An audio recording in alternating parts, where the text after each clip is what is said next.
Panginoong Diyos, pinupuri at pinasasalamatan ka namin sa iyong walang hanggang pagmamahal na siyang nagbubuklod sa amin bilang mag-anak.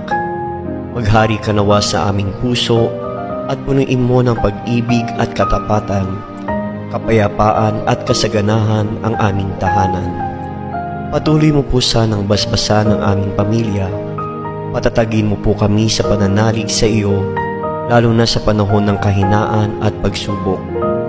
Ingapin mo po sana ang mga pamilya na ngayon ay nagdaranas ng matinding kahirapan at pagdurusa, nawawalan ng pag-asa at nagkakahiwalay dahil sa hindi pagkakaunawaan.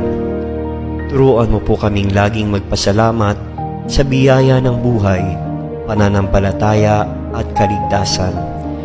Akayin mo po kami sa kabanalang handog mo upang maging mabuting halimbawa kami sa